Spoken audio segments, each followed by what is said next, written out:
ஆண்டவரும் இரட்சகருமாக இயேசு கிறிஸ்துவின் இனிய நாமத்தில் உங்கள் யாவருக்கும் அன்பின் வாழ்த்துக்களை தெரிவித்துக் கொள்கிறேன். அருமையான தெய்வ பிள்ளைகளே, new day new hope daily devotion மூலமாய் இந்த நாளில் கூட உங்களை சந்திப்பில் நான் மிகுந்த மகிழ்ச்சி அடைகிறேன். அல்லேலூயா. இன்றைக்கு கூட கர்த்தர் நமக்கு கொடுக்கிற வார்த்தை என்ன? தானியேலின் புஸ்தகம் 3ஆம் அதிகாரம் 17ஆவது வசனம் கூட வாசிக்க கேட்போம். நாங்கள் ஆராதிக்கிற எங்கள் தேவன் எங்களை தப்புவிக்க வல்லவராயிருக்கிறார். அவர் எரிகிற அக்கினி சுவாலைக்கும் ராஜாவாகிய உம்முடைய கைக்கும் நீங்களாக்கி விடுவிப்பார். அல்லேலூயா. பாருங்க, இங்க ஒரு அற்புதமான சம்பவம் நடக்கிறத பார்க்கிறோம். ராஜா ஒரு பொற்சிலையை நிறுத்தி எல்லாரும் அந்த சிலையை பணிந்து கொள்ள வேண்டும். எக்காலம், நாதஸ்வரம், இப்படிப்பட்ட கீத வாதிகளாக வாசிக்கும் போது எல்லாரும் பணிந்து கொள்ள வேண்டும் என்று கட்டளை பிறப்பிக்கப்படுகிறது. ஆனால் சாத்ராக், மேஷாக், ஆபேத்நேகோ என்ன செய்கிறாங்கன்னா, அந்த பொற்சிலையை பணிந்து கொள்ளாமல் நாங்கள் ஜீவனுள்ள தேவனை தவிர வேறு எதையும் நாங்கள் ஆராதிக்க மாட்டோம், பணிந்து கொள்ள மாட்டோம் என்று அவங்க ஸ்டெபனாக இருக்கிறதா பார்க்குறோம். அதே தானியேல் 3ஆம் அதிகாரம் 12ஆம் வசனம் கூட நான் வாசிக்க கேட்போம். பாபிலோனின் மாகாணத்தின் காரியங்களை விசாரிக்கும்படி நீர் ஏற்படுத்தின சாத்ராக், மேஷாக், ஆபேத்நேகோ என்பன் யூதன் மனுஷன் இருக்கிறார்கள். அவர்கள் ராஜாவாகிய உம்மை மதிக்கவில்லை. அவர்கள் உம்முடைய தேவர்களுக்கு ஆராதனை செய்யாமலும் நீர் நிறுத்தின பொற்சிலையை பணிந்து கொள்ளாமலும் இருக்கிறார்கள் என்றார்கள். பாருங்க, இப்ப ராஜாக்கள கம்ப்ளைண்ட் வருது. என்ன கம்ப்ளைண்ட் வருது? ராஜாவே, நீ நிறுத்தின பொற்சிலையை இந்த சாத்ராக், மேஷாக், ஆபேத்நேகோ என்பவர்கள் என்ன பண்றாங்கனாக்கா பணிந்து கொள்ளவில்லை. நீங்கள் அப்படி பணிந்து கொள்ளாதலுக்கு என்ன தண்டனைனா எரிகிற அக்கினி சூளையில் அங்கே போடப்பட வேண்டும். அல்லேலூயா.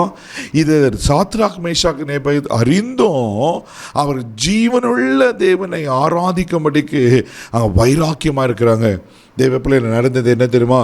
தொடர்ந்து 21ஆம் வசனத்துக்குள்ள நம்ம வாசிக்க கேட்போம். அப்பொழுது அவர்கள் தங்கள் சால்வைகளோடும் நீசார்களோடும் பாகைகளோடும் மற்ற வஸ்திரங்களோடும் கட்டப்பட்டு எரிகிற அக்கினி ஜுவாலை நடுவில் போடப்பட்டார்கள். அல்லேலூயா.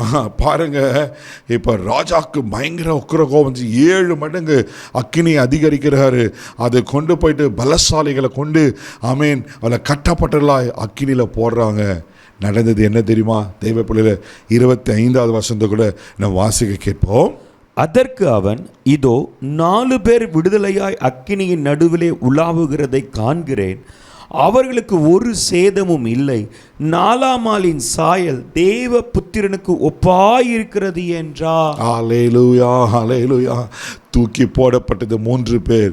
ஆனால் அந்த 3 பேரும் அப்படியே நெருப்பில் பஷ்பமாய் சுருங்கி போகாமல் வெந்து போகாமல் அதை உலாவி கொண்டிருக்காங்களாம்.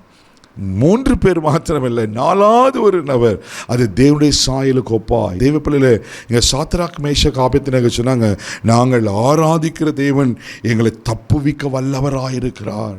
இவ்வளோ பெரிய ஸ்டேட்மெண்ட் பாருங்கள். அங்கே விசுவாசத்தை ஆண்டவர் அப்படி அங்கீகரித்து அங்கே பாதுகாக்கப்படுறாங்க. நீங்கள் 29-30 வசனங்களை வாசிப்பீங்கன்னா இங்கே ராஜா சொல்கிற ஒரு ஸ்டேட்மெண்ட்டு, தெய்வ பிள்ளைகளை, இவ்விதமாய் ரட்சிக்கத்தக்க தேவன் வேறு ஒருவரும் இல்லை. அவரே ஒரு பயங்கரமான ஸ்டேட்மெண்ட் சொல்றார். இவர்கள் தேவன் தான் தேவன் என்று சொல்லிட்டு 30ஆம் வசனம் சொல்லப்பட்டிருக்கோம், அவளை உயர்த்தி அவளை கனப்படுத்துகிறத பார்க்கிறோம். யார் ஆண்டவருக்காக வைராக்கியம் இருக்கிறாங்களோ தேவ பிள்ளைகளை, அவர் எங்களை தப்புவிக்க வல்லவராக இருக்கிறார். எங்களை விடுவிக்காமல் போனாலும் நாங்கள் பொற்சிலையை வணங்க மாட்டோம் என்று கர்த்தருக்காக வைராக்கியமாக இருந்தாங்க. அக்கினியில் பாதுகாக்கப்பட்டாங்க. தேவ பிள்ளைகளே, உங்கள் வாழ்க்கையில் கூட ஒருவேளை பல விதமான அக்கினி சோதனைகள் வருகிறதா? பயப்படாதீங்க. கர்த்தருக்காக நில்லுங்க. கர்த்தர் உங்களை பாதுகாப்பார். கர்த்தர் உங்களை உயர்த்துவார்.